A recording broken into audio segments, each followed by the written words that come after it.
I'm Carla, and for as long as I can remember, I've been the afterthought in my family. It wasn't always obvious, but looking back, the signs were there from the start. My younger sister Sarah burst into the world like a supernova, all golden curls and dimpled smiles. From day one, she had our parents wrapped around her little finger. Me? I was the quiet one, more interested in my chemistry set than in making friends. I still remember my 10th birthday. I'd been hoping for a new microscope, dropping hints for weeks. Instead, I got a frilly dress that made me look like a cupcake. But Mom, I hate dresses, I protested. Nonsense, you'll look just like Sarah, she beamed, completely missing the point. As we grew older, the divide only widened. Sarah breezed through school on charm and good looks, while I buried myself in books and science experiments. Did you hear? Sarah's been nominated for prom queen.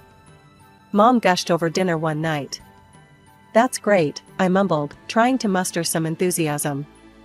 I won first place in the science fair today. Oh, that's nice, dear, Dad said absently, already turning back to Sarah. So, Princess, have you picked out your dress yet? And so it went, year after year. My achievements, no matter how significant, were always overshadowed by Sarah's latest triumph, no matter how trivial.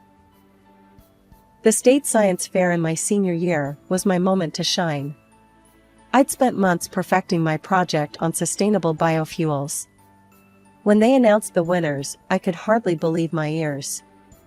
First place goes to Carla Johnson. I was ecstatic. Finally, something even my parents couldn't ignore. Or so I thought. That's great, honey, Mom said distractedly when I told her the news. But we can't make it to the awards ceremony. Sarah has a dance recital that day, and you know how important that is to her. I watched them fuss over Sarah's costume and makeup, my trophy gathering dust on a shelf. It was a bitter pill to swallow, but one I was getting used to. When the acceptance letters started rolling in, I could barely contain my excitement. Full scholarship to a prestigious university? It was more than I'd dared to hope for. Mom, Dad, I got in. I burst into the living room, waving the letter. Full ride and everything. Mom glanced up from her magazine.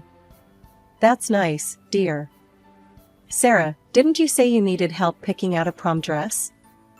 Just like that, my big moment was brushed aside. Again. But, it's a full scholarship, I tried again, my voice smaller this time. Dad patted my shoulder absently. Good job, kiddo. Sarah, Princess, let's go shopping. Can't have you showing up to prom in just anything, can we? I watched them pile into the car, my acceptance letter crumpled in my fist. It was a familiar feeling, but it still stung. Despite the lack of fanfare from my family, I packed my bags and headed off to college with high hopes. For the first time, I was free from Sarah's shadow, free to be just Carla. College was a revelation. Suddenly, my passion for science wasn't weird or nerdy, it was respected, even admired. I threw myself into my studies with renewed vigor, determined to make the most of this opportunity. Meanwhile, Sarah followed the path our parents had always dreamed of. She enrolled in the local community college, more interested in parties than classes. College is so hard, she whined during one of our rare phone calls. I don't know how you do it, Carla. I bit back the urge to point out that maybe if she spent less time partying and more time studying, she might find it easier. Instead, I just mumbled some vague encouragement and changed the subject. It was during my sophomore year that Sarah dropped her bombshell. I'm engaged, she squealed over the phone. Mike proposed last night. Isn't it romantic? Mike. Her high school sweetheart. The guy who'd once asked me if science was like, really hard and stuff. That's great, Sarah, I managed, trying to inject some enthusiasm into my voice. Have you set a date? We're thinking right after graduation, she gushed. Oh, Carla, it's going to be perfect. You'll be my maid of honor, won't you? The wedding was exactly as you'd expect. Sarah was radiant, Mike looked uncomfortable in his tux, And I stood there in my frilly pink nightmare, pasting on a smile for the photos. "Isn't this perfect?" Mom whispered to me during the reception. "This is what every mother dreams of for her daughter." I wanted to ask if she'd ever dreamed anything for me, but I held my tongue. It was Sarah's day, after all. As I threw myself into my studies and later my career, Sarah's life seemed to follow a script straight out of our parents' dreams. Within a year of her wedding, she announced her first pregnancy. "I'm going to be a grandmother," Mom squealed over the phone. "Oh, Carla, isn't it wonderful?" I murmured my congratulations, trying to ignore the implicit question in her voice. "When are you going to settle down, Carla? When will you give us grandchildren?" Emma arrived 9 months later, a bundle of pink blankets and loud cries. I flew home for the weekend, dutifully cooing over my new niece and enduring the not-so-subtle hints from my parents. "You know, Carla," Dad said, bouncing Emma on his knee, "you're not getting any younger. Don't you want this for yourself?" I gritted my teeth. "I'm focused on my career right now, Dad." Mom clucked her tongue. "Career is all well and good, dear, but family is what really matters." I bit back a retort about how they'd never seemed to care much about my career before. Instead, I plastered on a smile and changed the subject. 2 years later, Liam joined the family. Once again, I played the role of the doting aunt, all while fielding questions about my own lack of family.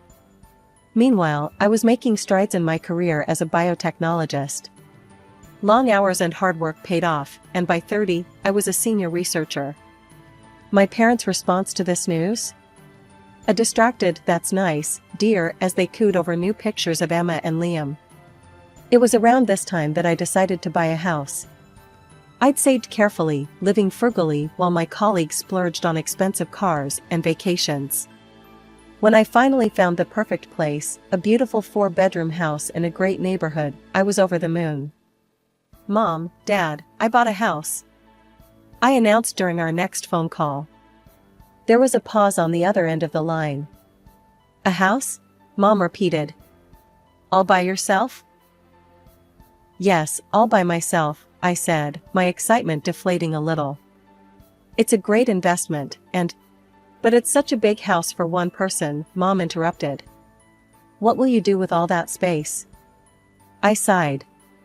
"I'll enjoy it, Mom. It's mine." "Well," she said, her tone making it clear she didn't approve, "I suppose if that's what you want." "Oh, did I tell you? Emma lost her first tooth yesterday." And just like that, we were back to talking about Sarah and her kids. The months following my house purchase were a whirlwind of work and settling into my new home. I threw myself into decorating, turning each room into a reflection of my personality. It was during this time that I started to feel a shift in my family dynamics. The usual calls from my parents became less frequent, and when they did call, there was an odd tension in their voices. One evening, I received a call from my mother. "Carla, dear," she said, her voice sickly sweet, "we're having a family dinner next week. You'll be there, won't you? We need to talk." I agreed, my suspicions raised. In my family, "we need to talk" usually meant trouble was brewing.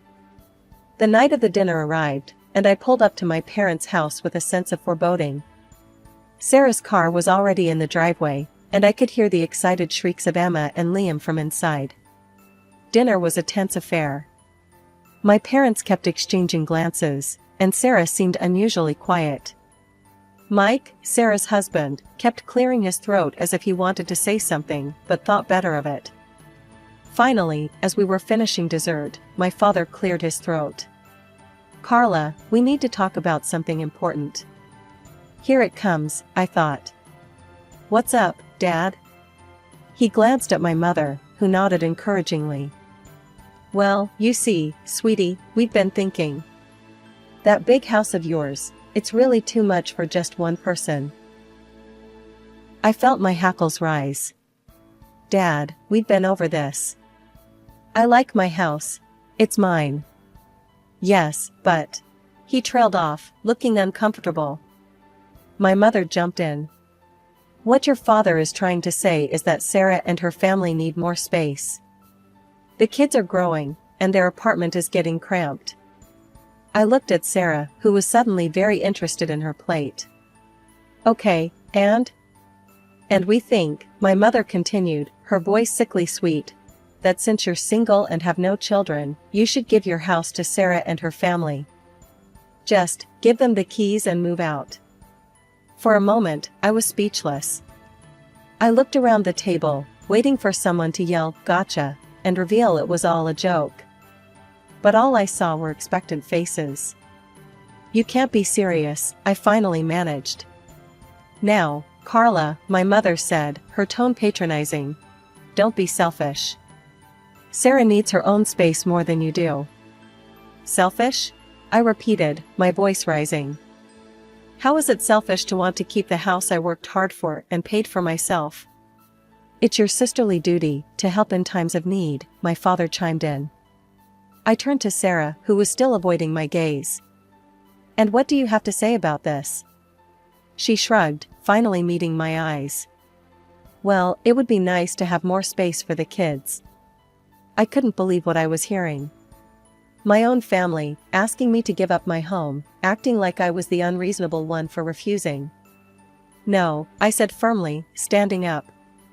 Absolutely not. I'm not giving up my house. As I grabbed my coat and headed for the door, I heard my father call out. Think about it, Carla. Family should come first. The days following that disastrous family dinner were a blur of disbelief and anger. I kept replaying the conversation in my head, unable to believe my family's audacity. How could they even think to ask such a thing? My phone buzzed constantly with messages and calls from my parents and Sarah, but I ignored them all. On the third day, as I was trying to focus on work, my phone lit up with a call from a number I didn't recognize. Figuring it wasn't family, I answered. Hello, is this Carla? A woman's voice came through, sounding disapproving. Yes, who's this? This is your Aunt Mildred. I can't believe what I'm hearing about you, young lady. Your poor sister needs a home for her children, and you're living all alone in that big house. Shame on you. I felt my blood pressure rising. Aunt Mildred, that's not... In my day, she continued, not letting me get a word in. Family helped family. We didn't hoard our resources like misers.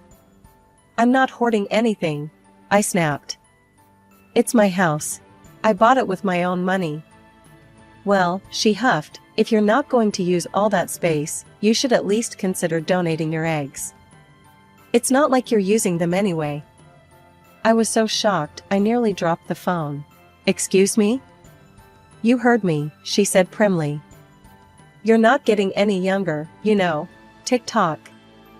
I hung up without another word, my hands shaking with anger. How dare she? How dare any of them? But it didn't stop there. Over the next few days, I was bombarded with calls and messages from relatives I hadn't spoken to in years. Each one had an opinion on what I should do with my house and my life. My great-aunt Edna left a voicemail. Carla dear, it's your great-aunt Edna. I just wanted to say, it's not too late to find a nice man and settle down. Then you'd need that big house. It was relentless. Every ping of my phone brought a new judgment, a new guilt trip. I felt like I was going crazy. I started to dread checking my phone, wincing every time it buzzed. I threw myself into work, staying late at the lab just to avoid going home to more messages. It was during one of these late nights at work that I got sick. Nothing serious, just a bad cold, but enough that my boss insisted I take a few days off to recover. So there I was, curled up on my couch with a box of tissues, feeling miserable both physically and emotionally. My phone had been mercifully quiet for a few hours, and I was just starting to relax when I heard it. A noise at my front door. Like someone was fumbling with the lock. My heart started racing.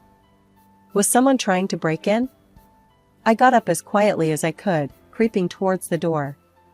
Through the window, I could see figures on my porch. Familiar figures. I yanked the door open, startling the people on the other side. "What the hell are you doing?" There, caught red-handed, were my parents and Sarah. They looked like deer caught in headlights, frozen in the act of trying to break into my home. My mother was the first to recover. "Carla, dear, we were just worried about you. You haven't been answering your phone. So you decided to break into my house?" I couldn't keep the incredulity out of my voice. My father at least had the decency to look embarrassed. "We didn't think you'd be home. We thought you'd be at work. And that makes it okay?" I was practically shouting now. "What were you planning to do? Move Sarah in while I was gone?" Sarah, who had been quiet until now, spoke up. "Carla, you're being hysterical. We were just going to wait for you to come home." I noticed for the first time that there was a car parked behind them, loaded with boxes and furniture. My blood ran cold as I realized the full extent of their plan. "You were going to move in," I said, my voice flat. "You were actually going to move into my house without my permission." "Now, Carla," my mother started, her voice taking on that patronizing tone I knew so well. "We've discussed this. Sarah needs the space more than you do. We thought if we just took the initiative." "You thought wrong," I cut her off. "This is my house, mine. I bought it with my own money, money I earned through hard work. You have no right to it." Just then, I noticed movement out of the corner of my eye. My neighbors, the Johnsons, were peering out their window, clearly concerned by the commotion. Mr. Johnson caught my eye and held up his phone, mouthing, "Police?" I nodded, grateful for their concern. Turning back to my family, I said, "I've called the police. You need to leave. Now." "You wouldn't," my father scoffed. "Your own family?" As if on cue, the sound of sirens filled the air. My family's faces paled. The police car pulled up, and 2 officers got out. "Is there a problem here?" one of them asked, eyeing the scene warily. I took a deep breath. "Yes, officer. These people were attempting to break into my home." "Carla," my mother gasped. "How could you?" The officers looked at my family. "Is this true?" My father started to stammer out an explanation, but the officer held up a hand. "Sir, attempting to enter a property without the owner's permission is a serious offense. I'm going to have to ask you all to leave immediately." As the officers escorted my family off my property, I stood in the doorway, shaking. I couldn't believe it had come to this. "You'll regret this, Carla," Sarah called over her shoulder as they were leaving. "You'll end up old and alone." I slammed the door shut, sliding down to sit on the floor, my back against it. Tears started to flow freely now, a mix of anger, hurt, and relief. My phone had fallen silent. No more calls from distant relatives, no more guilt-tripping messages. It was as if I'd been excommunicated from the family. Part of me was relieved, but another part ached for the connection, dysfunctional as it had been. It was in this tumultuous state that I received an unexpected message. It was from my Aunt Maggie, my mother's sister. We hadn't spoken in years, not since she'd had a falling out with my mom over some old family drama. "I'll meet you tomorrow at Café Bleu at 1400 hours." Intrigued and desperate for any ally, I agreed to meet her. The next day, I found myself sitting across from Aunt Maggie in a cozy corner of Café Bleu. She looked older than I remembered, but her eyes were sharp and kind. "Carla," she began, reaching across the table to squeeze my hand. "I'm so sorry for what you've been through. Your mother called me, trying to get me on her side. But there's more to this story than you know. That's why I asked you to meet me." My curiosity piqued, I leaned forward. "What do you mean?" Aunt Maggie took a deep breath. "Your parents and Sarah, they're in serious financial trouble. Sarah and Mike have been living beyond their means for years. Luxury cars, designer clothes, lavish vacations, all on credit."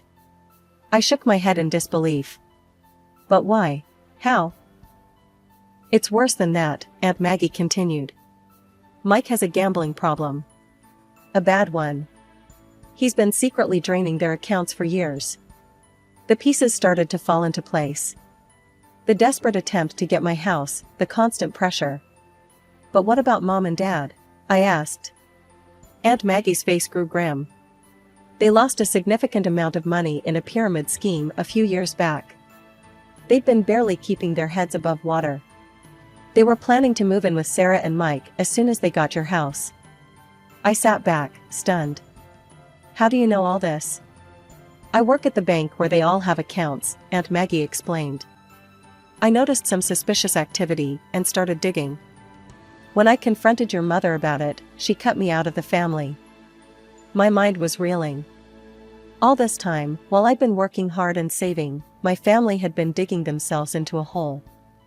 And they'd tried to drag me down with them. Carla, Aunt Maggie said gently, I know this is a lot to take in. But I think it's time we did something about this situation. If you're willing, I have an idea. Armed with the information Aunt Maggie had shared, we decided to dig deeper. We hired a private investigator, a no-nonsense woman named Diana, who came highly recommended. For weeks, we waited anxiously as Diana worked her magic. Finally, she called us in for a meeting. What she revealed left us speechless. Mike, Sarah's husband, had been leading a double life. He was involved in an affair with none other than my cousin Jenny, Uncle Bob's daughter. He's been funneling money to her for months, Diana explained, showing U.S. bank statements and hotel receipts. Expensive gifts, weekend getaways, you name it. But where did he get the money? I asked, though I feared I already knew the answer. Diana's face grew grim. From his gambling wins, and from your parents. Aunt Maggie and I exchanged shocked glances. The betrayal ran deeper than we'd imagined. We decided to host a family gathering at my house. The irony wasn't lost on me, the very house they had tried to take from me would be the stage for their undoing. The day of the gathering arrived. I watched as my family members trickled in, their faces a mix of curiosity and smugness. They probably thought I was going to cave to their demands. Once everyone was seated, I stood up, my heart pounding, but my resolve firm. I've called you all here today because there are some things you need to know, I began. I laid out everything, the financial troubles, the gambling, the affair.